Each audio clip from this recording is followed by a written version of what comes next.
People will be at television sets and radio tonight to hear what the president has to say. The states will begin. That's enough. The White House, there will be no difference. There will be no debate.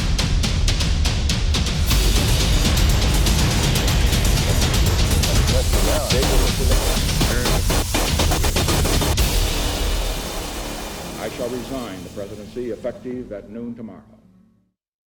Bienvenidos nuevamente a este maravilloso programa, donde los relatos del pasado cobran vida y trascienden con magnitud e importancia en el tiempo, donde cada época nos representa una disparidad entre el pasado y el futuro, donde ingenuamente cada episodio es un viaje fascinante por periodos memorables en la historia de la humanidad. Hoy, con un enfoque único y determinado, en este capítulo nos desenvolvemos en una narrativa llena de misterios e incógnitas, explorando la capacidad de los sujetos involucrados por lidiar con el precio de la historia y la significancia que tuvo este suceso en particular en el contexto donde se produce. El año 1972, Richard Nixon obtiene una votación que es de las más altas que haya obtenido un presidente de la República en Estados Unidos. Obtuvo alrededor de un 61% de los votos. Y eso revela la fuerza con que llegó a la presidencia. Ahora, él en ese momento está empeñado en un retiro de los Estados Unidos de Vietnam, que era una guerra que era cada vez más condenada en el mundo y en Estados Unidos, en los campus universitarios, en todas partes.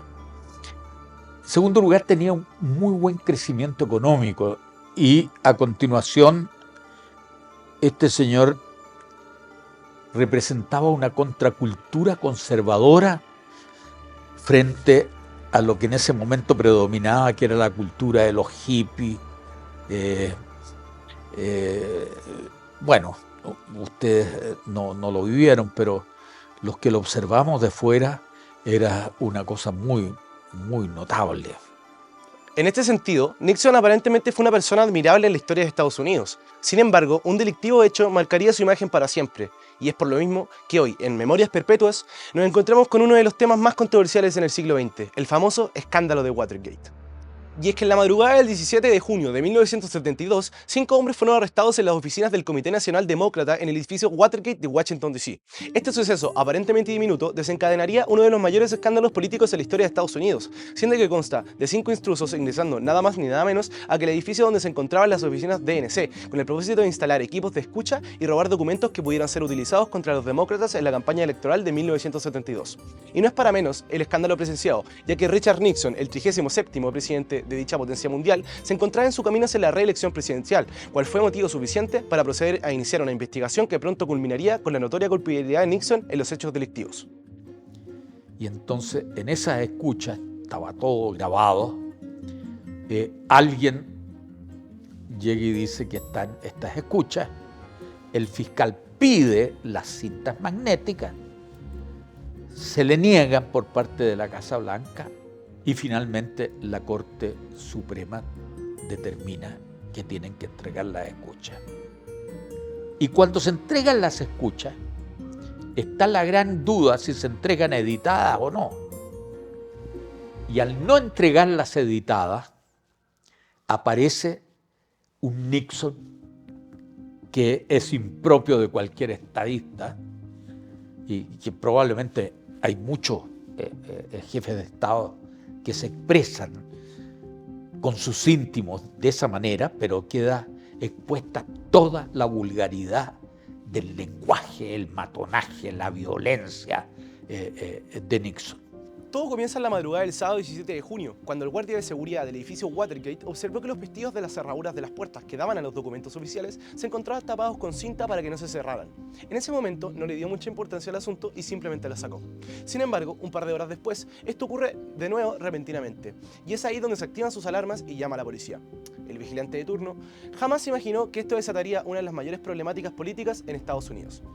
Y de acusaciones en el Parlamento, sobre la base de filtraciones que salen del gobierno. Y entonces, en ese momento, y aquí entramos en el Watergate, el gobierno de Nixon dice, contra las filtraciones vamos a crear un equipo contra filtración. Y en consecuencia, con el respaldo de la CIA, de los servicios de seguridad, del FBI, empieza a saltarse la Constitución para los efectos de llegar, en algunos casos se la saltó, o en otros no, pero para los efectos de luchar contra las filtraciones. Y entonces se dice de que ahí nace lo que se llamó lo que se llamaron los fontaneros. En dicho contexto, se nos aclara mucho más el asunto sobre el entendimiento del robo y la culpabilidad de Richard. Además, entendiendo que James McCart, quien fue uno de los usurpadores de este famoso escándalo, era, además de espía, el jefe de seguridad del comité de reelección del presidente, donde tenía la absoluta posibilidad de infligir las normas políticas y de manera corrupta ayudar al actual presidente gracias al robo de datos confidenciales. Durante el proceso de descubrimiento de este importante escándalo, claramente existió la audacia por parte del equipo de Nixon para proceder con un intento de encubrimiento de lo ocurrido. Esto para pretender salvarse y seguir con su plan. En este aspecto, los periodistas Carl Bernstein y Bob Woodward desempeñaron un papel fundamental en la investigación del escándalo de Watergate. Esto ya que en la época descrita era sumamente frecuente estos casos de corrupción, lo que provocaba un amplio margen de victoria para los delincuentes con buen estatus económico y poderío político. Estos periodistas tuvieron un astuto actuar al descubrir poco a poco que el conflicto de Watergate no era solo un evento aislado, sino que era uno más de la serie de acontecimientos ilegales que incriminan a Nixon y distintos funcionarios de la Casa Blanca. Como bien menciona el historiador John Munger, la evidencia muestra claramente que desde el comienzo de la administración Nixon hubo una red muy extensa de actividades ilegales o poco éticas, que a menudo implican subterfugios o inteligencia y un enfoque particularmente vituperativo hacia sus supuestos oponentes. Algunos de los descubrimientos más destacados de los que fueron protagonistas esta pareja de periodistas tiene que ver el acceso al artículo del 1 de octubre de 1972, artículo cuyo interés se relacionaba con la vinculación del dinero encontrado en manos de los usurpadores con el Comité para la Reelección del Presidente. Seguido de esto, dichos astutos reporteros vincularon los fondos utilizados en la campaña de reelección con contribuciones ilegales, dándoles aún más motivos para revelar la anhelada verdad. Por último, la evidente conexión con algunos funcionarios de la Casa Blanca fue también un momento crucial para demostrar que se había tratado de bloquear la investigación del FBI, alegando que se trataba de un resguardo nacional. Estos fueron algunos de los métodos utilizados por esta pareja de periodistas, para poco a poco ir descubriendo la gran verdad detrás de todo este ambiente corruptivo. Pero la ayuda de un informante clave en específico, denominado Garganta Profunda, quien recientemente fue revelado como Mark Felt, fue aspecto determinante al ser un alto funcionario del FBI. Este proporcionó información significativa para finalmente conectar los puntos descubiertos y presenciar la caída de este gran escándalo.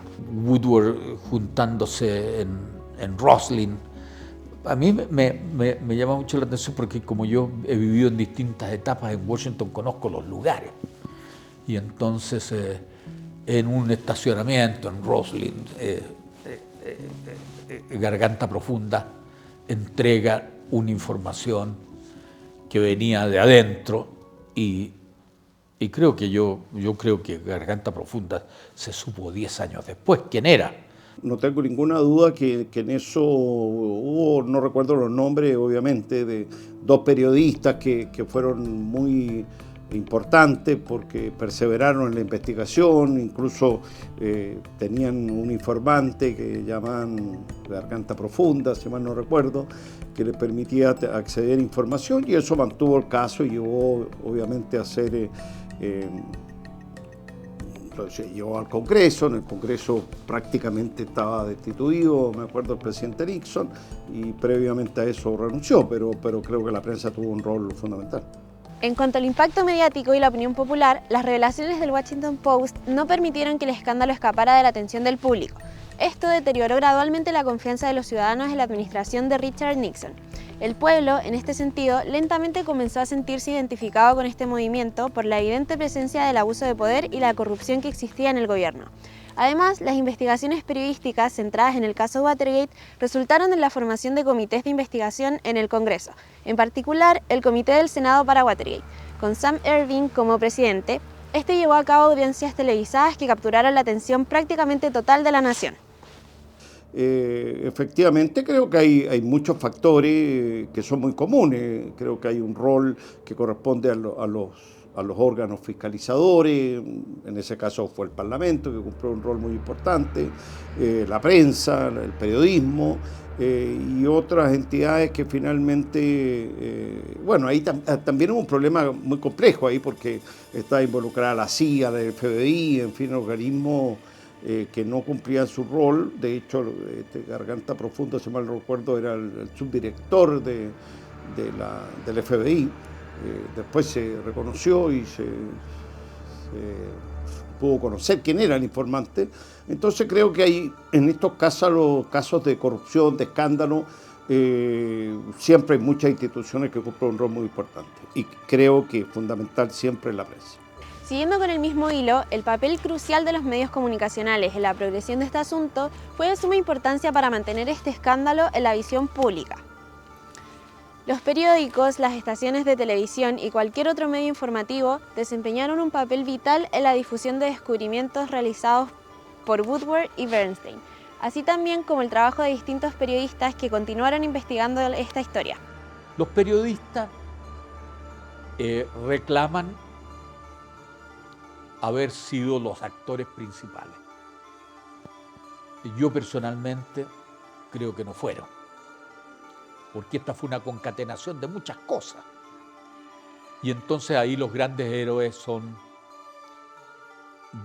Woodward, Bernstein, que es decir, son los grandes, los que aparecen constantemente. Entre 1971 y 1973, en las salas más poderosas de la prestigiosa Casa Blanca, se registraron en secreto miles de conversaciones del presidente Richard Nixon. Dichas grabaciones, destinadas a ser una herramienta crucial en la precisión política, se convirtieron en piezas claves del ya mencionado caso Watergate. A través de micrófonos escondidos en sectores rigurosamente calculados, como el despacho oval, la sala de reuniones, entre otras, Nixon documentaba sus conversaciones. Si estas grabaciones eran meramente por seguridad, ¿cómo pensaron ser una de las principales razones para la renuncia de dicho presidente? Tal como menciona Gary Wills, la verdadera tragedia de Nixon es que nunca tuvo la estatura para ser un héroe trágico. Es una comedia triste, casi desgarradora. Nixon es un personaje trágico porque él había sido vicepresidente de Dwight Eisenhower, fue senador, después perdió un par de elecciones, después le ganó a Rockefeller y a Ronald Reagan, que eran tremendos acorazados en la política. Después ganó su reelección con una votación enorme. Y terminó un poquito retirado, dedicado a los almuerzos de 3 martinis con sus amigos. Pero la historia le ha hecho más reconocimiento, porque bueno, a él lo sucedió Jimmy Carter. Era razonable que lo sucediera Jimmy Carter, porque si Nixon era el hombre del poder crudo, rudo, en el lenguaje, en todo, Jimmy Carter, a quien yo conocí bastante, me tocó estar en distintas ocasiones con él y acompañarlo en la observación de ciertas elecciones. Jimmy Carter era un tipo moralmente muy íntegro. Las cintas, almacenadas en el corazón de la política estadounidense, contenían más de 3.000 horas de conversaciones, en las que 200 de ellas tenían relación con Watergate. Esta práctica se mantuvo en secreto hasta el día 18 de abril de 1973, precisamente 2 días después de que el escándalo saliera a la luz. Fue Alexander Butterfield, asesor de la Casa Blanca, quien reveló la existencia de estas grabaciones durante su testimonio ante el Comité Watergate del Senado. Esta revelación claramente impactó al país y desestabilizó el gobierno de Nixon, ya que el comité solicitó inmediato acceso a estas grabaciones para investigar las irregularidades en el escándalo. A pesar de esto, Nixon se negó a entregarlas, basándose en el privilegio ejecutivo y argumentando que su divulgación podría tener un riesgo para la seguridad nacional. Irónicamente, como bien menciona el autor e historiador Paul Johnson en su libro Tiempos Modernos, ciertamente, en el deseo abrumador de destruir a Nixon, se desecharon todas las consideraciones relacionadas con la seguridad, haciendo alusión a que finalmente su estrategia resultó ser contraproducente. El 29 de abril de 1972, Nixon finalmente cede ante la presión pública y otorga algunas transcripciones del material grabado durante el escándalo de Watergate. Este acto marcó el inicio de una intensa batalla legal y política que culminaría con el orden del Tribunal Supremo de Estados Unidos de exigir a Nixon la entrega de las grabaciones originales. Este hecho no solo confirma las sospechas que se tenían sobre la implicación de dicho presidente en el escándalo, sino que también fue un acto clave para desencadenar su dimisión. La verdad es que el caso Watergate tiene una connotación muy distinta porque finalmente concluye en la primera renuncia a un presidente americano por una causa como esta. Entonces, creo que el impacto de esa época fue muy grande. También recuerdo que la prensa transmitía el seguimiento que hacía los ciudadanos americanos de los programas y las transmisiones directas que se hacían del Congreso. Entonces fue un caso muy mediático, llamémoslo, hoy día en esa época tuvo un impacto comunicacional muy grande y bueno, tiene la importancia y la relevancia que era en Estados Unidos y eso obviamente que tiene un impacto en el resto de los países. La renuncia de Nixon es un hecho inédito en la historia, la renuncia de un presidente de la República, es un hecho. Y ahí se produce una especie de, como dicen los astrólogos, se produce una constelación de hechos desfavorables. En febrero de 1974, la Cámara de Representantes de Estados Unidos se enfrenta a uno de los momentos más críticos de la historia, determinar si Nixon y su gobierno eran culpables. Durante las audiencias y juntas que se realizaron, se presentan pruebas contundentes que señalaban directamente al gobierno de Richard Nixon. Las acusaciones en su contra incluían interferencia en la justicia, uso indebido de poder y desobediencia del Congreso. Antes de que la Cámara de Representantes pudiera votar sobre los argumentos de juicio político, se difundió una grabación confidencial en la que se dejaba en claro que Nixon había participado en el encubrimiento. Esta grabación condenó la visión que la sociedad tenía sobre él y eliminó el último rastro de apoyo político que existía en el Congreso. Con los ojos de la nación puestos en él, Nixon anunció su renuncia a través de una transmisión televisiva el 8 de agosto de 1974. Su carta de renuncia fue entregada al secretario de Estado Henry Kissinger a las 11:53 AM del 9 de agosto. En ese mismo día, en una ceremonia realizada en el Salón Este de la Casa Blanca, Gerald Ford juró como presidente de la nación. En su juramento, Ford expresó: "Mis compatriotas estadounidenses, nuestra larga pesadilla ha llegado a su fin. Nuestra Constitución está en funcionamiento. Nuestra gran república es un gobierno de leyes y no de personas. Aquí el pueblo es quien manda". Tras asumir la presidencia, entre complicaciones legales y los asuntos dejados por Nixon relacionados con la Guerra Fría, incluida la prolongada Guerra de Vietnam, Gerald Ford optó por conceder el perdón absoluto a Nixon. Durante el 8 de septiembre, en un anuncio inesperado, concede un perdón pleno, libre y absoluto por todos los delitos cometidos contra Estados Unidos entre el 20 de enero de 1969 y el 9 de agosto de 1974. Mientras el polvo se sentaba y las aguas turbulentas comenzaban a calmarse, el escándalo de Watergate dejaba a su paso una marca innegable en la historia de Estados Unidos. En su perspicacia, contribuyó a un recordatorio poderoso que incluso los más altos cargos de poder pueden llegar a infringir la ley. La atenuante renuncia de Richard Nixon no solo representó el fin de una presidencia, sino también consta de una duradera importancia de transparencia, responsabilidad y la integridad en el gobierno. Las reformas que siguieron a Watergate, desde la ley de reforma de campañas electorales hasta la ley de ética en el gobierno, hacen referencia al esfuerzo de una nación para aprender de sus errores y fortalecer sus instituciones democráticas. La prensa libre y vigilante, personificada por los reporteros de Washington Post, Carl Bernstein y Bob Woodward, demostró el valor incalculable de un periodismo independiente en una democracia justa y necesaria para cada sociedad.